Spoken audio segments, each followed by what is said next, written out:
नमस्कार, मैं दीपक शर्मा, मेरे यूट्यूब मंच पर आपका स्वागत है।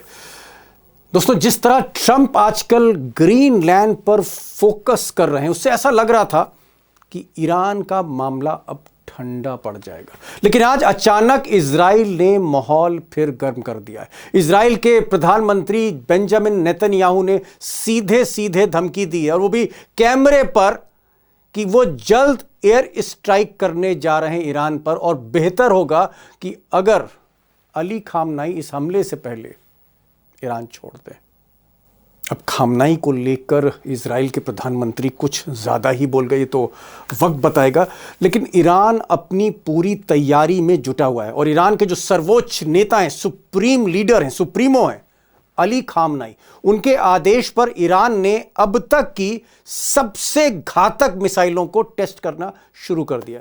और ईरान के आर्मी चीफ का कहना है कि ये जो मिसाइलें हमने टेस्ट की हैं, हाइपरसोनिक मिसाइलें, इसको रोकने की टेक्नोलॉजी इजराइल के पास अब तक नहीं है। यानी हम जहां चाहेंगे वहां हमला करेंगे। अब दोस्तों, ये जो जंग है, ये सिर्फ दो मुल्कों के बीच में नहीं है। ये जो आप कह सकते हैं वॉर लाइक सिचुएशन है, ये सिर्फ इजराइल और ईरान के बीच में नहीं है। एक तीसरा किरदार भी है, और उसका नाम है डोनाल्ड ट्रंप, अमेरिका। अमेरिका भी तैयारियां कर रहा है। और अगर आप लेटेस्ट पोजीशन मुझसे पूछना चाहेंगे, तो अमेरिका का जो सबसे खतरनाक जहाज़ी बेड़ा है USS अब्राहम लिंकन, उनके राष्ट्रपति के नाम, अमेरिका के राष्ट्रपति के नाम इसका नाम पड़ा है, USS अब्राहम लिंकन। ये जहाज़ी बेड़ा जिससे फाइटर जेट स्ट्राइक करते हैं, ये आज श्रीलंका के पास पहुंच गया था। जो आप कह सकते हैं जो वॉरशिप ट्रैकर हैं, उसके मुताबिक इसकी GPS पोजीशन श्रीलंका के आसपास थी। और ऐसा कहा जा रहा है कि कुछ ही दिनों में ये हिंद महासागर होता हुआ ये एयरक्राफ्ट कैरियर ईरान के पास पोजीशन लेगा। अब दोस्तों, ये जो वॉरशिप आप देख रहे हैं अपनी स्क्रीन पर, USS अब्राहम लिंकन, जहां से फाइटर प्लेन टेक ऑफ कर सकते हैं, बमबाजी करके वापस लौट सकते हैं जहाज़ पे। इसके अलावा अमेरिका की एक और स्ट्रेटजी है, वो इस बार साइप्रस, समंदर के बीच में एक छोटा सा आइलैंड कंट्री, एक छोटा सा टापू देश है साइप्रस, उसके एयरबेस को इस्तेमाल करना चाहता है। अगर आप साइप्रस देखें इस नक्शे में, तो एक तरफ आपको टर्की दिखेगा, दूसरी तरफ सीरिया है, जॉर्डन है, और सीरिया के बाद इराक है, और इराक से एकदम सटा हुआ ईरान। यानी ईरान बहुत दूर नहीं है साइप्रस से।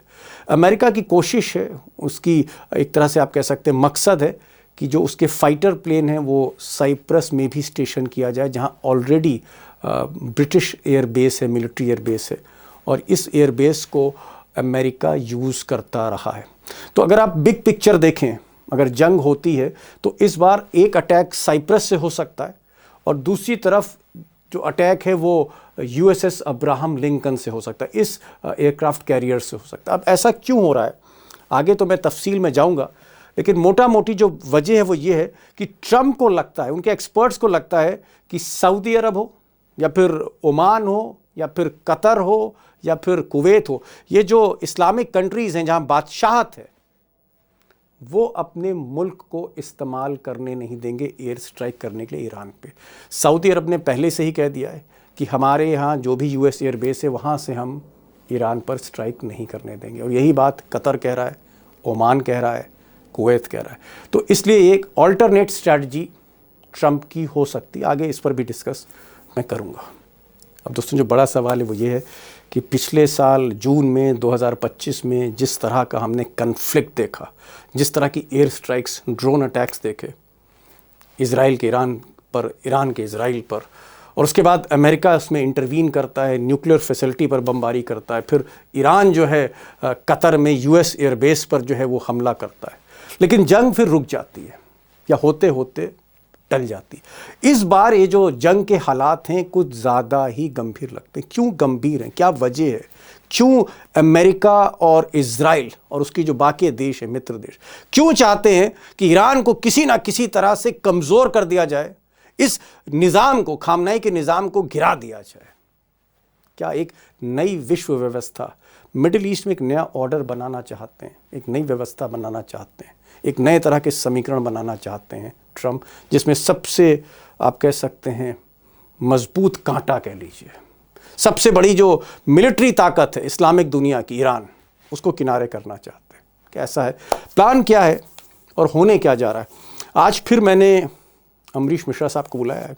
अमरीश मिश्रा साहब दरअसल वो एक्सपर्ट हैं जो ईरान और मिडिल ईस्ट को जीते हैं, और कुछ दिन पहले ही वो ईरान में थे, वहाँ की मिलिट्री लीडरशिप से मिले, वहाँ के एक्सपर्ट से मिले, टोटली अपडेटेड है, डीप इंसाइट रखते हैं। उनको सुनिए, आपको एक तरह से अंदाज़ा होगा कि मिडिल ईस्ट में, मध्य एशिया में क्या होने जा रहा है। और जंग अगर होती है दोस्तों, तो हमारे लिए भी इसको समझना ज़रूरी है, क्योंकि इसकी आँच भारत पर भी आएगी। अमरीश जी, सबसे बड़ा सवाल आज ये है कि ऐसा लग रहा था जैसे ये जंग थम जाएगी ईरान और अमेरिका की, क्योंकि ट्रम्प का अचानक फोकस ग्रीनलैंड पे जाता है और वो डेनमार्क, नॉर्वे, जर्मनी इन सबको उलझा देते हैं ग्रीनलैंड में।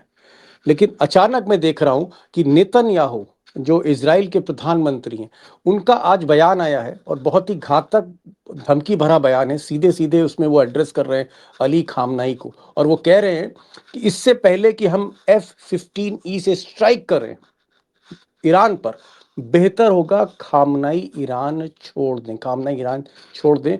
और फिर वो आगे नेतन्याहू कहते हैं कि हम इस बार उन हथियारों से हमला करने जा रहे हैं जिन हथियारों की इस दुनिया को खबर नहीं है।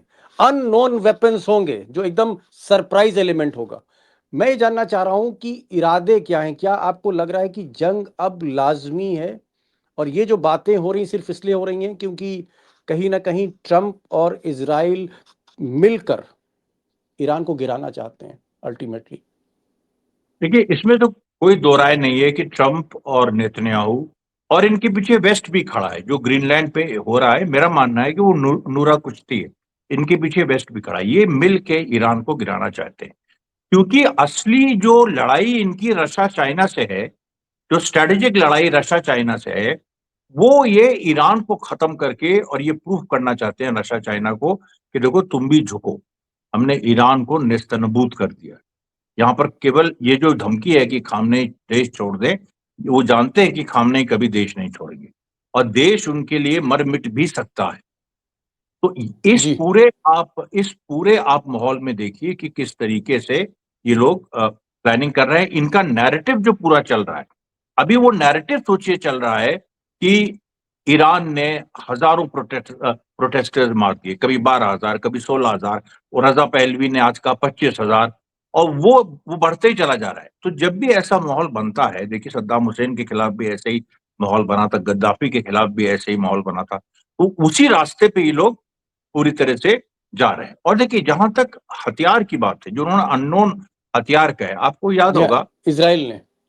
इजराइल ने सैयद हसन नसरल्ला, हिजबुल्लाह के चीफ, बहुत पावरफुल फिगर थे, बहुत ही पावरफुल फिगर थे। उनको माना जाता था कि भाई एक एक अकेली हिजबुल्लाह दुनिया में ऐसी फोर्स है कि एक स्टेट भी है लेबनान, और उसके पैरेलल एक पूरी अपनी पार्टी, अपनी सेना, एक पैरेलल स्टेट है, ये माना जाता था। सितंबर 2024 में नसरल्ला का जो असैसिनेशन हुआ, आप सोचिए उनके शरीर पे एक खरोच भी नहीं आई थी जो उनकी बॉडी मिली। उनको साउंड बॉम्ब से, उनको इतना, मतलब जो इजराइल ने हजारों टन वहां बम गिराए एक ही साथ, उस साउंड से मर गए। ओ ये जो, ओ हाँ, he died technology. Because of the sound. क्योंकि उनकी ऑटोप्सी, क्योंकि उनकी तो बॉडी मिली ना बाकायदा, फिर उसका क्रिमेशन हुआ पोस्टमार्टम हो जी, इंटरनेशनल। हाँ जी। वो बहुत बड़ा इवेंट था। उनकी बॉडी में एक खरोच नहीं थी, उनको तो साउंड से। अब ये जो बात, जी, ये जो बात देखिए, ये इनका अननोन है। ये एक्स फैक्टर अमेरिका इजराइल का हमेशा रहता है, और वो हम अमरीश उसको डिस्काउंट नहीं करते। जी जी जी, अमरीश जी कह रहे हैं दोस्तों कि अननोन वेपन्स का मतलब है हम इस तरह के वेपन्स, इस तरह के हथियार इस बार जंग में सामने लाएंगे दुनिया के, जिसके बारे में दुनिया को अभी खबर नहीं। यानी बहुत ही एडवांस वेपन की बात हो रही है, साउंड से भी मारा जा सकता है, इस तरह के इशारे अमरीश जी कर रहे हैं। लेकिन ये मैं जानना चाह रहा था, ये तो ठीक है, ये तो नेतन्याहू की बात हो गई, अमेरिका की बात हो गई। अमेरिका का जो जहाजी बेड़ा धीरे धीरे वो ईरान के समंदर की तरफ बढ़ रहा है, वो अपनी बेस भी बढ़ा रहे हैं, उस पर मैं आगे बात करूंगा। लेकिन ईरान की क्या तैयारी है? क्योंकि खामनाई, मैं देख रहा था पिछले 2-3 दिनों से लगातार पॉलिटिकल लीडरशिप के अलावा मिलिट्री लीडरशिप से बातचीत कर रहे हैं, मिलिट्री एडवाइजर से बात कर रहे हैं, जो सैनिक ऑफिसर है, आर्मी चीफ हैं, चीफ ऑफ स्टाफ, उन सबसे उनकी मीटिंग चल रही। वहां क्या तैयारी है ईरान की? देखिए दीपक जी, क्या है कि ईरान के पास जो तैयारी है, उसमें जी जो उनका उनकी जो मिसाइल है खुर्रम शहर 4 और फतेह 1, ये दो ओके। ऐसी मिसाइल्स हैं जिनको दुनिया ने अभी तक देखा नहीं है, क्योंकि दुनिया ने भारत देखा नहीं। नहीं देखा नहीं, क्योंकि 12 दिन के युद्ध में क्या दिखा था? सिज्जिल दिखी थी।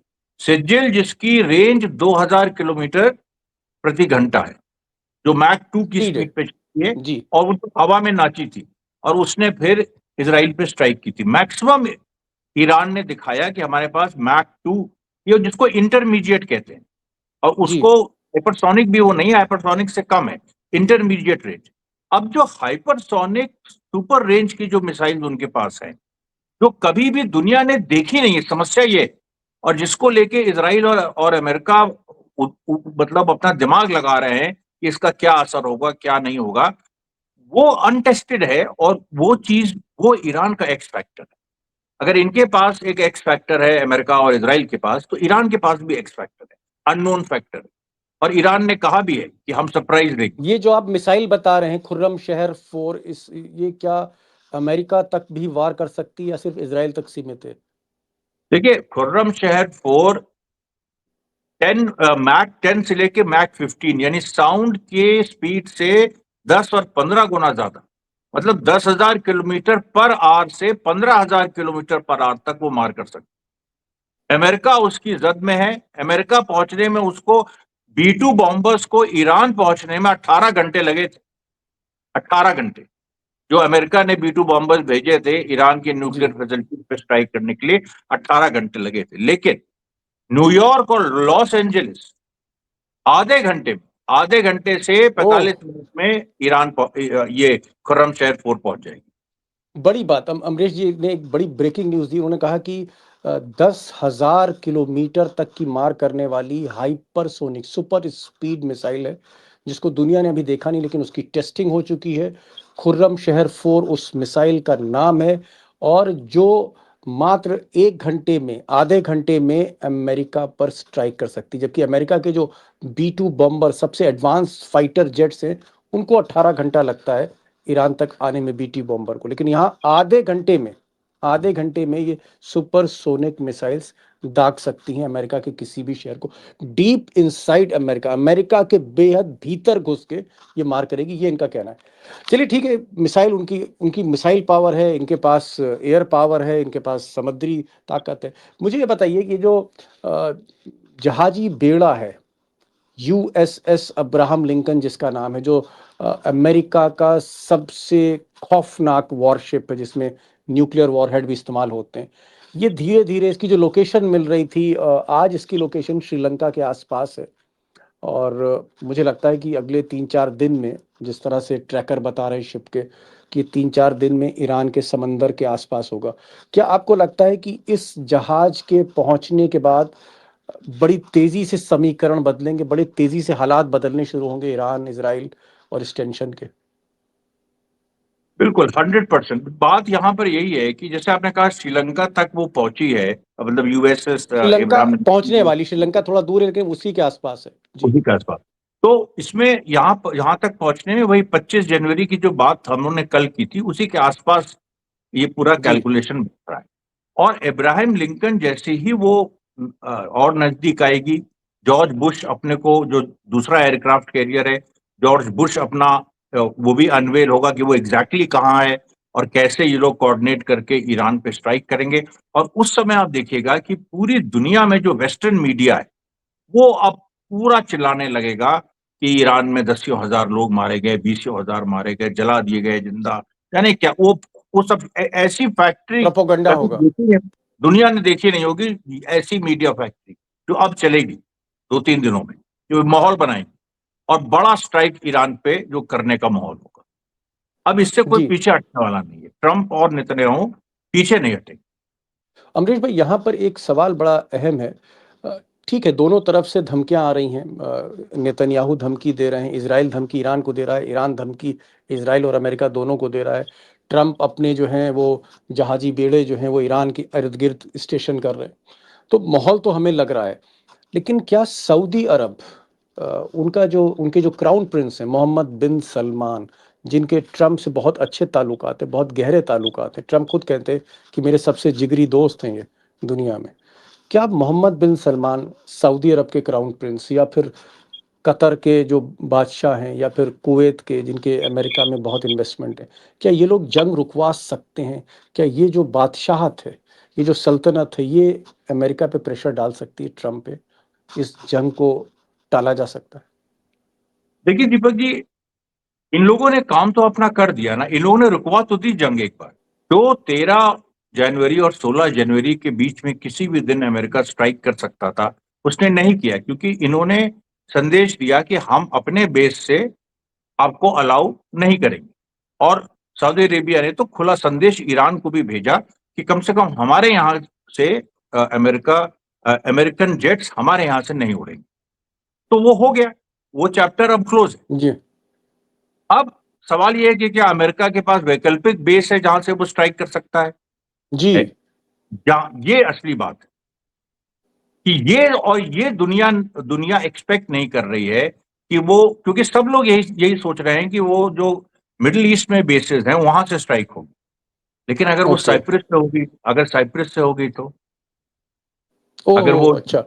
अमरीश भाई, एक सवाल और भी है कि अगर मान लीजिए सऊदी अरब है या कतर है, ये अपने एयरबेस इस्तेमाल करने नहीं देते यूएस को, तो एक तो आप बता रहे हैं कि जो यूएसएस अब्राहम लिंकन, जो इनका जहाजी बेड़ा है, एयरक्राफ्ट कैरियर है, जो धीरे धीरे ईरान की तरफ बढ़ रहा है, वहां से फाइटर प्लेन टेक ऑफ कर सकते हैं। इसके अलावा क्या साइप्रस, ये जो आइलैंड कंट्री है बीचों बीच, यहाँ से भी हमले हो सकते हैं, अमेरिका के बिल्कुल हमले ईरान पे? बिल्कुल। देखिए साइप्रस में रॉयल एयरफोर्स, जो जो ग्रेट ब्रिटेन की एयरफोर्स है, उसका बेस है, पुराना बेस है, जिसको अमेरिका डिस्क्रीटली यूज करता है। यानी डिस्क्रीटली मतलब कि छुप के या थोड़ा मतलब एहतियात के साथ चुपचाप उसका इस्तेमाल, जी। इस्तेमाल करता है। अब वहां पर साइप्रस एक ऐसा विकल्प है अमेरिका के पास कि मिडिल ईस्ट की जो कंट्रीज हैं, अरब कंट्रीज, वो भी नाराज ना हो और इधर का ईरान पे हमला भी हो जाए और घातक हमला हो जाए। क्योंकि देखिए उससे क्या होगा, साइप्रस ईरान के थोड़ा साउथ में पड़ता है, और वहां से जो हमला होगा उस हमले को, और इधर इब्राहिम लिंकन अगर स्ट्रेट ऑफ होर्मुज तक पहुंच जाती है, तो फिर जो ट्विन हमला होगा वो ऐसे होगा, देखिए पूरा इधर से एक बिल्कुल जैसे पिंसर मूवमेंट होता है ना, कि दोनों जी तरफ से एक एक जी हाँ। सेनाएं, कोई सेना बीच में जाम कर देती है, वो वाली स्थिति ये लोग पैदा करना चाहते हैं, पिंसर पैदा कर movement of missiles. Yes. Cyprus से हो सकता है हमला, अमेरिका कर सकता है अगर सऊदी अरबिया या कतर या जितने भी इस्लामिक कंट्री हैं वो मना करते हैं अपना एयरबेस यूज़ करने के लिए। तो ये विकल्प भी ट्रम्प के पास है। एक तो उनका अपना जहाज़ी बेड़ा है, और भी कई जहाज़ आ सकते हैं, प्लस साइप्रस से भी वो अटैक कर सकते हैं ईरान के ऊपर।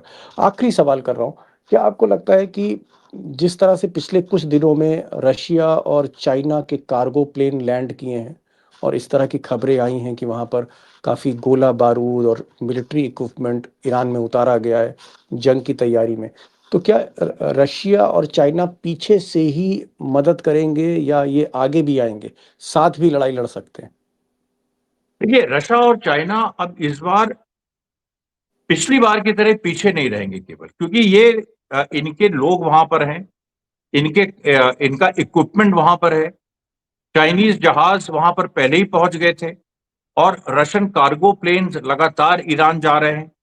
तो भाई वो ऐसा तो नहीं है ना कि वो ऐसे ही कुछ ट्रेड का सामान लेके जा रहे हैं, वो तो हथियार ही ले जा रहे हैं, या जो ईरान को एक लंबी लड़ाई झेलने के लिए जो चीजें चाहिए, क्योंकि लड़ाई लंबी हो सकती है। ये छिप लड़ाई ये भी सकती हो है। सकती है कि इसमें इनिशियल स्ट्राइक्स दोनों तरफ से हों, फिर कुछ पॉज आए, फिर स्ट्राइक्स हों, फिर कुछ पॉज आए, क्योंकि ये हमेशा ध्यान में रखना चाहिए कि ये जमीनी लड़ाई में अभी फिलहाल तब्दील नहीं होगी, क्योंकि कहीं की सेना कहीं, एयरफोर्स टू एयरफोर्स है। एयरफोर्स, हाँ, जी वो मिसाइल वर्सेस एयरफोर्स, वो वाली लड़ाई होगी। तो वो लंबी खिंचेगी, और वो जब लंबी खिंचेगी तो उसमें लगातार ईरान को चाहिए कि वो जो मिसाइल्स मार रहा है वो तो उसकी पूर्ति होती रहे पीछे से, जो जी जी असलहे वो इस्तेमाल कर रहा है उनकी पूर्ति पीछे से होती रहे। वो काम रशिया चाइना करेंगे, और इससे ज्यादा अगर जरूरत पड़ी तो इससे ज्यादा भी कर सकते हैं। इसमें जी कोई आश्चर्य नहीं होना चाहिए, ये उनकी तैयारी है रशिया चाइना की। और मुझे समझ में आया था जब मैं वहां था कि ये जो रशिया के लोग हैं, चाइना के लोग हैं, आर्मी पर्सनल्स, ये वहां मौजूद है। जी, जी। बड़ी बातें आज अमरीश जी ने बताई। सबसे पहले तो ये कि क्या स्ट्रैटेजी ट्रंप की हो सकती है। साइप्रस अटैक हो सकता है। इसके अलावा जो बड़े-बड़े अमेरिका के एयरक्राफ्ट कैरियर हैं, जो समंदर पे रहेंगे, वहाँ से हमला हो सकता है। मिसाइल वर्सेस फाइटर प्लेन, ये बताया। फाइटर प्लेन अमेरिका के, मिसाइल की ताकत ईरान की। और इस बीच ट्रंप जो हैं वो फ़ोकस कर रहे हैं ग्रीनलैंड पे, लेकिन ये कह रहे हैं कि नूरा कुश्ती है। ज़्यादातर फ्रेंडली फाइट है, वहाँ बहुत ज़्यादा कुछ हालात बढ़ने नहीं। असली जो फ़ोकस है ट्रंप का और नेतन्याहू का, वो ईरान पर ही है। ईरान ही एक दुखती रग है, जिसको वो अपने रास्ते से हटाना चाहते हैं। एक नई विश्व व्यवस्था मिडल ईस्ट में स्थापित करना चाहते हैं, जहाँ पर एक छत्र राज इज़राइल का हो, अमेरिका का हो, और साथ में जो किंगडम्स हैं, इस्लामिक किंगडम्स हैं, वो उनका साथ दें। ईरान एक बड़ी ताकत है, मिलिट्री ताकत है, जिसको वो किनारे करना चाहते हैं। लेकिन ये जंग इतनी आसान भी नहीं, लंबी भी खिंच सकती है। चाइना और रशिया का भी की रोल भी देखना होगा इसमें क्या होता है। और सबसे बड़ी बात कि क्या वाक़ई ईरान की जो मिसाइल पावर है, जिस पर ईरान को नाज़ है, जिस पर ख़ामनाई को नाज़ है, क्या ये जो मिसाइलें हैं वाक़ई ये यूएस के जो बेस हैं उस पूरे मिडिल ईस्ट एरिया में, उसको वाक़ई उड़ा देंगे जिस तरह की बातें होती हैं।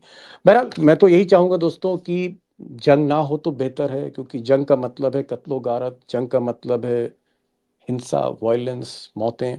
ना हो तो अच्छा ही है, ईश्वर कहीं न कहीं कोई रास्ता निकाले तो ज़्यादा बेहतर है। अमरीश भाई, आप इस प्रोग्राम में आए और जिस तरह से आप एक रोशनी डालते हैं, और मुझे लगता है कि 24/7 मोड में 24 घंटा ईरान, मिडल ईस्ट, इज़राइल और उसकी मिलिट्री स्ट्रैटेजीज़, पॉलिटिकल स्ट्रैटेजीज़, इस पे जो आपकी रिसर्च है, उसको मैं सलाम करता हूँ, उसको मैं उस चमत्कार को नमस्कार करता हूँ कि जिस तरह से आप समझाते हैं, क्योंकि बहुत बहुत बहुत मुश्किल है इसको समझना, लेकिन आप बहुत आसानी से समझा देते हैं। इसके लिए बहुत बहुत शुक्रिया। Thank you so much. ऐसे ही प्रोग्राम में हमारे आते रहिए। Thank you so much sir for joining this programme.